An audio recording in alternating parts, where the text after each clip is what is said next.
చిలీని భారీ భూకంపం కుదిపేసింది. డ్రీక్ ప్యాసేజ్లో నిన్న రాత్రి భూమి కంపించింది. రిక్టర్ స్కేలుపై ఈ భూకంప తీవ్రత 7.5గా నమోదైంది. ఈ భూకంప కేంద్రం భూమికి 10.8 కిలోమీటర్ల దూరంలో ఉందని పేర్కొంది. ఈ భూకంప ప్రభావంతో సునామీ సంభవించే అవకాశం ఉందని హెచ్చరించింది. చిలీ తీర ప్రాంత వాసులను అప్రమత్తం చేసింది. తీర ప్రాంతాల నుంచి ప్రజలు సురక్షితమైన ఎత్తైన ప్రదేశాలకు వెళ్లాలని సూచించింది.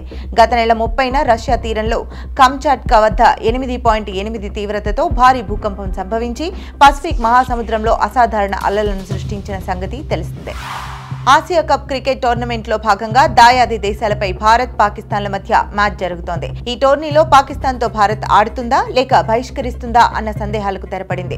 పాల్గామ్ ఉగ్రదాడి తర్వాత పాక్ తో ఎలాంటి క్రికెట్ సంబంధాలు పెట్టుకోవద్దన్న డిమాండ్ గట్టిగా వినిపిస్తున్న నేపథ్యంలో ఇరు జట్లు తలపడతాయన్న క్లారిటీ వచ్చింది. ఆసియా కప్ లో భాగంగా భారత్ పాకిస్తాన్ జట్ల మధ్య మ్యాచ్ ఉంటుందని, ఇందుకు భారత ప్రభుత్వం గ్రీన్ సిగ్నల్ ఇచ్చిందని బీసీసీఐ తెలిపింది. మల్టీనేషనల్ ఈవెంట్లను అడ్డుకోబోమంటూ క్రీడల మంత్రిత్వ శాఖ విస్పష్టంగా పేర్కొన్న నేపథ్యంలో సెప్టెంబర్ 14న ఆసియా కప్ లో భాగంగా భారత్ పాకిస్తాన్ జట్లు తలపడడం ఖాయమైంది. టాలీవుడ్ లో గత కొన్ని రోజులుగా కొనసాగుతున్న సినీ కార్మికుల సమ్మెకు తెరపడింది.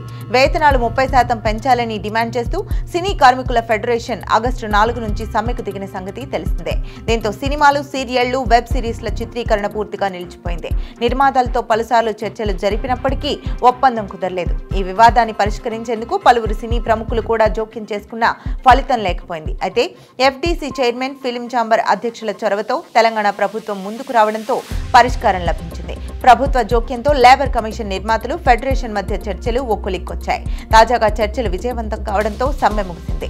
దీంతో మళ్లీ టాలీవుడ్ లో షూటింగ్ల సందడి మొదలు కానుంది. ఢిల్లీ పర్యటనలో ఉన్న ఆంధ్రప్రదేశ్ ముఖ్యమంత్రి నారా చంద్రబాబు నాయుడు ఈ మధ్యాహ్నం 2 గంటలకు కేంద్ర ఆర్థిక మంత్రి నిర్మలా సీతారామన్తో భేటీ కానున్నారు. రాష్ట్రంలో చేపడుతున్న పలు అభివృద్ధి కార్యక్రమాలను కేంద్ర మంత్రికి వివరించి ఆర్థిక సాయం కోరనున్నారు. సాస్కితో పాటు పూర్వోదయ పథకం తరహాలో కేంద్ర ప్రభుత్వ కార్యక్రమాల ద్వారా రాష్ట్రానికి నిధులు కేటాయించాలని చంద్రబాబు ఆమెను విజ్ఞప్తి చేయనున్నారు. ఇక సాయంత్రం 5 గంటలకు ఢిల్లీలోని ఓ ప్రైవేట్ హోటల్లో ఎకనామిక్ టైమ్స్ నిర్వహించే వరల్డ్ లీడర్స్ ఫోరం సదస్సుకు ముఖ్యమంత్రి హాజరు కానున్నారు. అనంతరం చంద్రబాబు ఢిల్లీ నుంచి అమరావతికి తిరుగు ప్రయాణం అవుతారు. అత్యంత కట్టుదిట్టమైన భద్రతా వలయాన్ని ఛేదించుకొని మరీ పార్లమెంటు భవనంలోకి ఓ అగంతకుడు జొరబడిన ఘటన భద్రతా వైఫల్యానికి అద్దం పడుతోంది. ఈ ఉదయం ఓ అగంతకుడు ఢిల్లీలోని పార్లమెంటు ప్రాంగణంలోకి ప్రవేశించడం తీవ్ర కలకలం రేపింది. అప్రమత్తమైన భద్రతా సిబ్బంది అతన్ని వెంటనే అదుపులోకి తీసుకున్నారు. ఈ ఉదయం సుమారు 6:30 సమయంలో రైల్ భవన్ వైపు నుంచి ఓ వ్యక్తి అక్కడున్న చెట్టు ఎక్కి దాని సాయంతో గోడ దూకి లోపలికి ప్రవేశించాడు. నేరుగా నూతన పార్లమెంటు భవనంలోకి గరుడ గేట్ వద్దకు చేరుకున్నాడు. వెంటనే స్పందించిన భద్రతా సిబ్బంది అతన్ని అదుపులోకి తీసుకున్నారు.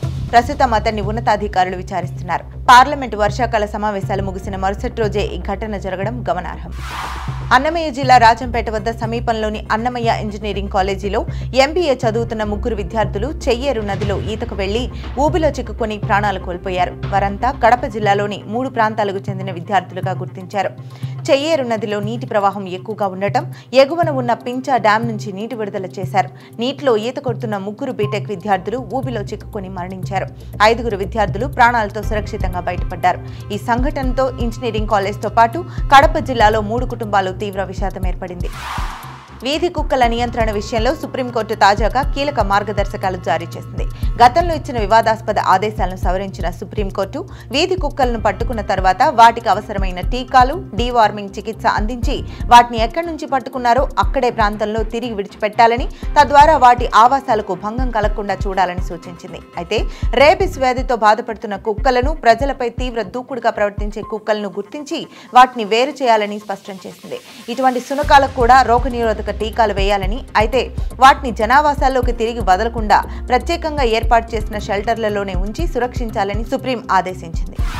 గోదావరి నదికి వరద ఉధృతి కొనసాగుతోంది. రాజమహేంద్రవరం వద్ద గోదావరి ప్రవాహ ఉధృతి పెరిగింది. పుష్కర్ ఘాట్ వద్ద గోదావరి నీటి మట్టం 55 అడుగులకు చేరుకుంది. పుష్కర్ ఘాట్ మెట్లు ముంపునకు గురయ్యాయి. ఇక ధవళేశ్వరం వద్ద వరద ఉధృతి కారణంగా అధికారులు 2వ ప్రమాద హెచ్చరిక జారీ చేశారు. బ్యారేజ్ 175 గేట్లను ఎత్తివేసి దిగువకు 13,05,400 క్యూసెక్కుల నీటిని దిగువకు విడుదల చేస్తున్నారు. ప్రస్తుతం ధవళేశ్వరం బ్యారేజ్ వద్ద నీటి మట్టం 14 అడుగులకు చేరింది. లంక గ్రామాలకు ముప్పు ఉందని అధికారులు హెచ్చరించారు. లోతట్టు ప్రాంతాల వారు అప్రమత్తంగా ఉండాలని సూచించారు. ముందు జాగ్రత్త చర్యగా లోతట్టు ప్రాంతాల వారిని సురక్షిత ప్రాంతాలకు తరలిస్తున్నారు.